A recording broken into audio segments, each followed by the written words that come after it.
আমরা এটা আমাদের আলোচ্য বিষয় হলো মিন ওয়ারাইল হুজুরাত। হুজুরাতুন বহুবচন হুজুরাত। নবীজির জীবনে 11টি বিয়ে করেছিলেন। 11টি বিয়ের মধ্যে নবীজি যখন ইন্তেকাল করছিলেন, আমার নফাত পেয়েছিলেন, তখন নবীজির ঘরে সংসারে 9 জন স্ত্রী জীবিত ছিলেন। নবীজির জীবদ্দশায় দুইজন স্ত্রী ইন্তেকাল করেছেন, একজন আম্মাজান খাদিজা রাদিয়াল্লাহু তাআলা, আরেকজন হলেন জয়নব। তো এই জয়নব বলতে জয়নব বিনতে জাহাশ না, জয়নব আল মখজুমিয়া, উনি আরেক জয়নব। তিনি 2-3 মাসের মতো নবীজির সাথে সংসার করেছিলেন, এরপর ইন্তেকাল করেছেন। এই দুইজন ছাড়া বাকি 9 জনের জন্য নবীজি আলাদা আলাদা ঘর তৈরি করে, প্রত্যেক হুজুরাত যেটা বলেছে কোরআনে, এই হুজুরাত গুলো হলো নবীজির স্ত্রী উম্মাহাতুল মুমিনিনের ঘর। তার মানে নবীজি প্রত্যেক স্ত্রীর জন্য আলাদা আলাদা ঘর দিয়েছেন।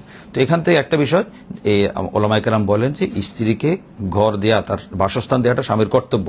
পাশাপাশি আরেকটা প্রাসঙ্গিক আলোচনা, একাধিক স্ত্রী থাকলে তাদেরকে এক ঘরে না রেখে আলাদা আলাদা ঘরে রাখাও নবীদের আদর্শ।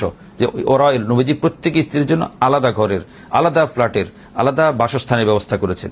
তো নবীজি তাদেরকে একটা শান্ত, একটা একান্ত নিজের, প্রত্যেকটা নারী, সংসারী নারী চায় যে আমার একটা ছোট্ট, একটা আলাদা, ছোট্ট হলেও আমার একটা আলাদা সংসার হোক, আমাকে আলাদা ঘরে হোক, যেখানে আমার প্রাইভেসি থাকবে, যেখানে আমি স্বামীর সাথে একান্তে থাকতে পারবো, যেখানে আমি নিজের মতো করে বাঁচতে পারবো, নিজের মতো করে গোছাতে পারবো। সেটা যতই কুড়িঘর হোক, যতই ছোট্ট হোক, সেটা একসাথে প্রাসাদে থাকার চেয়ে আমাদের নারীরা ছোট্ট একটা কুড়িঘরও স্বামীর সাথে আলাদা থাকতে তার স্বস্তি বোধ করে, মানে তারা শান্তি বোধ করে।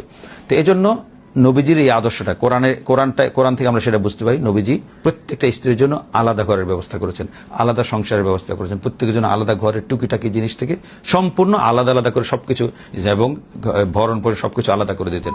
এটা ছিল প্রথম বিষয়, যে স্ত্রীর হক হলো আমরা স্ত্রীকে আলাদা একটা ঘর দেব, আলাদা একটা বাসস্থান দেব। এমন হয় অনেক যৌথ পরিবারে যে স্ত্রী শোয়ার সময় পান না, সারা দিন মানে বেগার খাটতে খাটতে এমন হয় যে দুপুরে একটু ঘুমাবে, আলাদা কোনো জায়গা নেই, স্বামীর সাথে একটু আলাদা করে সময় কাটাবে, সেই সময় নেই। কখনো কখনো রাতে, এমনকি রাতেও স্বামীর ঘরে একে ওকে বাতিজাকে ভাগিনাকে ঘরে ঢুকিয়ে দেয়। তো এটা আসলে মা বাবারও খেয়াল করা উচিত, স্বামীরও খেয়াল করা উচিত। এই মহিলাটা, এই মানুষটা সারাদিন ঘরে কাজ করে, সারাদিন পরিশ্রম করে, সকাল থেকে সবার আগে উঠে সবার পরে ঘুমায়। এই নারীটার একটু বিশ্রামের প্রয়োজন আছে, এই নারীটার একান্ত একটু প্রাইভেসির প্রয়োজন আছে। তো এই জন্য প্রত্যেক স্বামীর কর্তব্য যে স্ত্রীর জন্য আলাদা একটা সুন্দর, ছোট্ট হোক না, ছোট্ট একটা রুম, ছোট্ট একটা কামরা, কুড়েঘর হোক, আলাদা একটা, ওই যে আমাদের একটা বিখ্যাত কবিতা আছে না, নিজ হাতে গড়াবোর কাঁচা ঘর খাসা, বাবুই পাখি আর চড়ুই পাখির মধ্যে যে বিতর্ক হলো, বিখ্যাত কবিতা, বাবু চড়ুই পাখি দুইজন বিতর্ক লাগলো। চড়ুই পাখি বলে আমি তো অট্টালিকাতে থাকি, আর বাবুই পাখিকে বললো তুমি তো সেই কুড়ি ঘরে থাকো, খড়ের তাল গাছে, নারকেল গাছের খড়ের পাশে থাকো।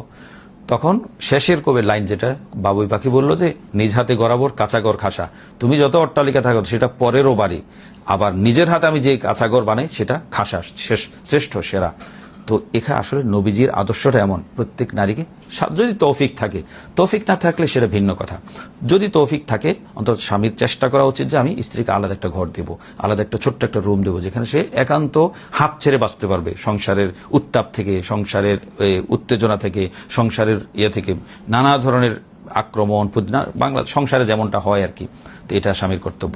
এটা আমাদের প্রথম বিষয়। নবীজি স্ত্রীকে একটা করে ঘর দিতেন, আলাদা ছোট্ট ঘর। আম্মাজানদের ঘরগুলো খুবই ছোট ছোট ছিল, সে যুগে ঘর এমনই ছিল, সবার থেকে বিশাল অট্টালিকা ছিল না, প্রাসাদ ছিল না, ছোট ছোট ঘর হোক না সেটা ছোট, তারপর নবীজি প্রত্যেক স্ত্রীর জন্য একটা ঘরের ব্যবস্থা করেছেন। এটা প্রথম শিক্ষা আমাদের নবীজির কাছ থেকে।